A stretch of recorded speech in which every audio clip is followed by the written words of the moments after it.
ئێمە شرۆڤەکاری جیاجامان لەگەڵا بوو بۆ ئەوی کە لەبارەی هێرشە درۆنیەکە کاریگەریەکانی بە چ شێوەیەک بووە، چ کاریگەریەکە بێت لە دوایەوە هەڵوێستەکان چی بوون، ئەوەی کە باسمان نەکردووە لەبارەی خودی ئەو هێرشە درۆنیەکە لە شارەزایەکی درۆنەوە بزانین ئەم جۆرە درۆنێک کە بەکار هاتۆ چ جۆرە درۆنێکە، لەلایەن کێوە ئەم جۆرە درۆنانە زیاتر بەکارەهێنرێت و بۆچی کۆرمۆر بەم جۆرە درۆنانە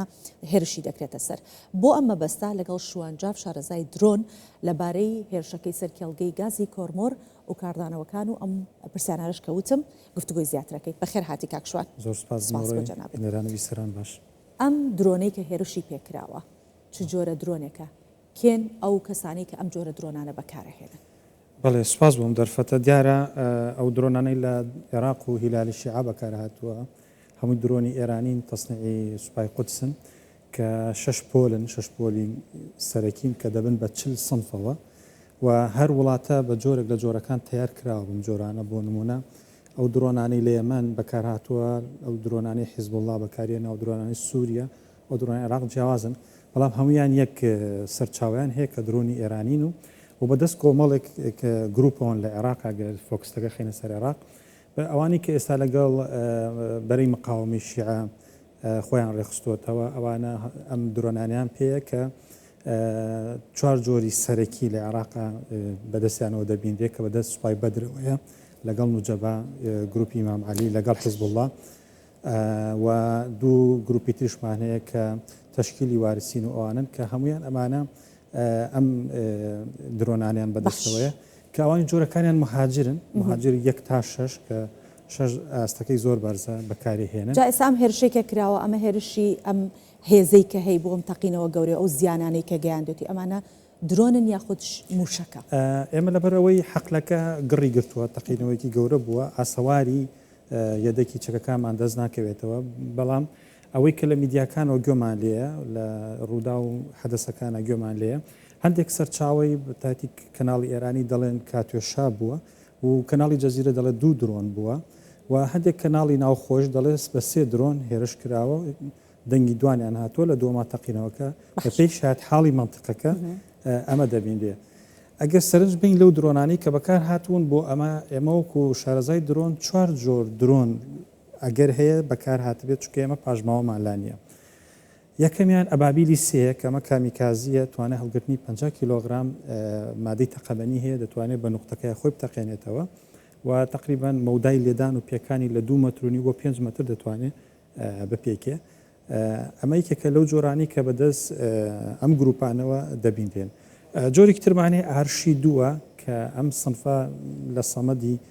یەمەنیەوە دروست کراوەتەوە، ئەمانش بە هەمان شێوە کامیکازین و دەتوانن نقطەکانی خۆیان بپێکن. دوو جۆری تر هەیە کە پێشتر بەکارهاتون بە تاریخی ساڵی 2023 کە بۆ سەر کێڵگەنەوتەکانی هەرێمی کوردستان بەکارهاتوەکان مرادی 4 و مرادی 5-ن. ئەمانەی جۆرێکی ترن لەو تەسنیع ئاسکەریە نوێیی کە گروپەکانی نزیک لە ئێران بەرهەمی دێنن و گۆڕانکاری زۆر سەیریان کردووە لە پێکهاتەکانیانە بە تایبەتی کردوونیان بە فایبەر گڵاس و پەروانەکانیان کردون بە تەختە بۆی بتوان سیستەمی ڕاداری ببڕن و هەستیان پێ نەکرێ بتوان بگەنە ئامانجەکانی خۆیان. ئەم گروپانە کە ئەم جۆرە بەکارەهێنن توانیویانە لە ماوەی پێشوە باڵانسی سیاسی خۆیان لە ناوچەکەیان پێڕێک بخەنەوە ببنە مەترسی و پەیامی گفتوگۆ بگۆڕن بۆ پەیامی چەک کە بتوان مەرامەکانی خۆیان بەدەست بێن. ئێستاش کە دەبینین مێزی گفتوگۆ لە عێراقا گەرم بووە، جارێکی تر هێزە سیاسەکان دەیانوێت لە مانۆڕێکی نوێە حکوومەتێکی نوێ تەشکیل بکەنەوە و هەندێک هێز کە نەیانتوانیوە بگەنە ئەو سەقفە سیاسیە کە ئەو سەقفەی هەڵبژاردن تێپەڕێن ببنە کوتلەی بەهێزی هەڵبژاردن دێن ئەم جۆرە کارە ترسنۆکانە ئەنجامێن کە دوجار کاریگەریەکەی بەرکەوتەی یەکەمی هەوڵاتانی هەرێمی کوردستان و خەڵکە لە عێراقدا. باشە کاک شوان، چۆن ئەم کێشەیە چارەسەرکرێت؟ چۆن ئەتوانێت بەر بەم درۆنانە بگیرێت، بەم هێرشانە بگیرێت؟ بڵێ ئێمە مادام حکوومەتی هەرێمی کوردستان دامەزراوێکی فەرمیە ئێمە دەتوانین لە دوو ئاستی جیاوازە، یەکەم لە ڕووی یاساییەوە لە دوو ئاستی جیاوازە کارەکانمان ڕێخینەوە. یەکەم لە ڕێی دادگای عێراقەوە ئەو دۆسییان و بەڵگانە کۆبکەینەوە و بتوانین داواکاری گشتی بۆ ئەم بابەتانە بجوڵێنین کە بابەتێکی ژیاری خەڵکە نەک سیاسی بێت، چونکە کارەبا سەرچاوی ژیانی خەڵکە. ئەمە خاڵێکە. خاڵی دوم دەتوانین ئەو هێزانەی یا ئەو کەسایەتیانی کە ناتوان بێنە ژێر چەتری قانون لە عێراقدا ئێمە دەتوانین لە ڕێی دادگانی و دەوڵەتەکانەوە کە بۆ من لە کەسی نەوتایەوەمان بینی لە فەڕەنسا لە دادگای فەڕەنسا لە دادگای لاهای لەو دادگانی کە دەتوانن پارێزبندی لەسەر ئەو لایەن و کەسانە وەرگرن کە حەسانی سیاسیان هەیە حەسانی دەولیان هەیە ڕانکێشنە بەردەم دادگا و بەجددی ئەم بابەتیان لەگەڵا تاوتوێ بکرێ ئەگەر دەست بۆ ئەم بابەتە نەبرێ ئەم بابەتە دەبێتە کەلتور چونکە درۆن ئەوەندە بڵاوبێتەوە شەڕی گەڕک بە گەڕکی پێ بکەیت بۆیە دەبێت چوارچێوەیەکی یاسایی یان مامەڵی لەگەڵ بکەین و کۆمەڵە خەڵکی بەدەسەڵات کە دەیانەوێت سیاست لە چوارچێوەی توژی بکەن کە جۆرێکی دیکەیە لە سیاست لە عێراقدا کاتێک لە مێزی سیاستەکەویتە خوارەوە خۆت بەمانەبینیتەوە سەر مێزەکە ئەمە نابێ ببێتە ئەمری واقعەوە نابێت تێپەڕێ بەسەرم هێزانەدا خاڵێکی دیکە کە زۆ گرنگە لۆبی سیاسی ئێمە و هەرێمی کوردستان و عێراق خاوەنی چەندین دامەزراوی دیبلۆماسین و چەندین نوێنەرایەتی کونسوڵخانە و سەفارەت لەم وڵاتانەدا هەیە کە ئەمانە بەشێکن لە کۆمەلگای عێراقی ئێستا چووکە بەپێی یاسای دەولی و یاسای نێودەوڵەتی لە ئەم ژینگەیە دەژین و وەک ئێمە هاوڵاتیەکی مقیمن هاوڵاتێکی مقیمە دەتوانێت ژیان بکە مەترسی لەسەر هەر تاکیکی هەرێمی کوردستان لە ڕووی کارەبا بێ لە ڕووی یاسایش بێ لەسەر ئەوانیش هەیە وێ دەبێت ئەم کەناڵە دیبلۆماسیانە زۆ گەرمکەین و گفتوگۆی زۆر جدیان لەگەڵ بکەین و بەڕاستی دەستخینە سەر ئەو برینانە ئەو نقطانەیە کە نقطەی کێشەی ئەساسین بۆی بتوانین لۆبی بۆ بکەین و بتوانین کاریگەری دەولیان بۆ کۆکەینەوە چونکە ئەم هێزانە دوجار هەمویان پاشکویەکی نێودەوڵەتیانی قلیمین لە ناوچەکەدا و لە عێراقدا نەشاراوەتەوە هەموو هێزەکان پاشکوێتیان هەیە بۆ دەوڵەتێکی دیاریکرا بۆیە ئێمە دەتوانین لە ڕێی ئەم جۆرە لە لۆبیانەوە بازنەکانی ئەم جۆرە توندوتی ژیانە سنووردار بکەین و بیان خینە قاڵبێکەوە کە نتوانین زیانی گەورە دروستکەن خاڵێکی تر زەرورە حکوومەتی هەرێمی کوردستان لە ڕووی ئەسکەریەوە تازەیمە شەڕ دەرگای کردوین و حکوومەتی هەرێمی کوردستان حکوومەتێکی فەرمی دەستوریە دەتوانێت لە چوارچێوەی ئەو یاسا قانونانەی عێراقدا کە مەترسی هەیە لە سەرمان داوای وەرگرتنی پارێزبەندی بکە پارێزبەندی بەدابینکردنی دژە درۆنەکان کە ئێستا پاتریۆدێکێکە لەو چەکە کاریگەریانی کە لە مەنتیقەکە کاتە پرسیارەکەم لەو چوارچێوەیە تا چەند ئەمریکا ئەتوانێت بێتە ناو بابەتەکە چونکە بۆ خۆشی بەرژەوەندی هەیە بەشێکی زۆریش لەو گازێکە لە کۆرمۆر بەرهەمەهێنرێت و لە هەرێمی کوردستان بەرهەمێنێت پشکیتیا هەیە ئایا ئەم جارە بەس بە ئیدانەکردن تی ئەپەڕێنێت یاخود ئەم جارە هەڵوێستێکی ئەبێت بۆ شێوەی کە جەنابەت باسێکی من تەسەورەکەم ئەم جارە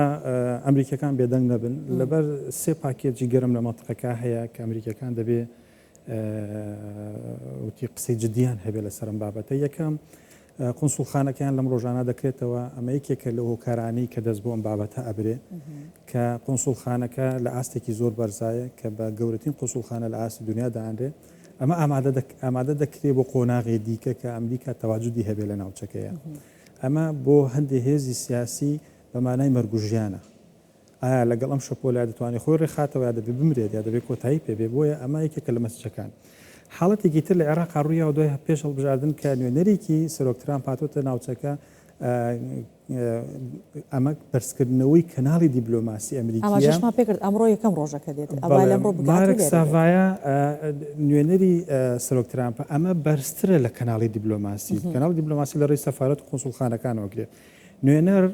جۆرێکە لە کاری ئینتیدابی کاریگەریەکی هەیە لە دۆخێکی ئاوها هاتنی گەڕانەوەی ئێمەیە بۆ سەدەمی پۆل بریمەر کاتە عێراق لە دۆخێکی زۆر خراپەوە پۆل بریمەر حاکمی سەربازی بوو کە نوێنەری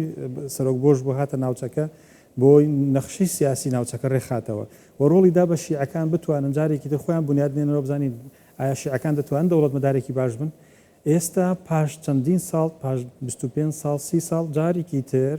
ئەمریکا ڕۆڵێکی تری دروست کردوەوە کەسێکی نارۆتەوە مێزی گفتوگۆکان دەبێت لە چوارچێوەی ئەو سیاست و پلانە بێت کە ئەمریکا دیارێکە لە ناوچەکەیە ئەگەر بەبیێر نەچێ هیلالی شیعە نەماوە ئەو کاریگەریانە نەماوە بۆیە ئێستا بابەتە دیبلۆماسیەکانی ئەمریکا کاریگەریەکەی زۆر زۆرترە لەوەی کە حکوومەتەکانی 1 و 2 3 و 4 پێ دروستکراوە لە عێراقدا بۆیە ئەم خولەی شەشەمی پەرلەمانی عێراق خولێکی نەوعیە بۆیە هێزەکانی حەشدی شەعبی بە تایبەتی و هێزانی کە ئەم چەکانیان پێدەزانن کۆتاییان هاتووە چونکە هەمیشە پێداگریەکانی ئەمریکا لەسەر مێزی گفتوگۆ لەگەڵ سوودانی و لەگەڵ حکوومەتی بەغدادا ئەوە بووە کە دەبێت ئەم میلیشیانە دوور بخرێنەوە نەک حل بکرێن لە ڕێزی هەڵوێستی سیاسی. عراق چییە بێ ئێستا لەم دۆخ؟ عێراق لە دۆخێکی خراپدایە لەوەی کە پێشینێکی هەیە لەگەڵ ئەم هێزانەدا کە ئەم هێزانە دەنگدەرینی و پارێزەرینی، بەڵام ئێستا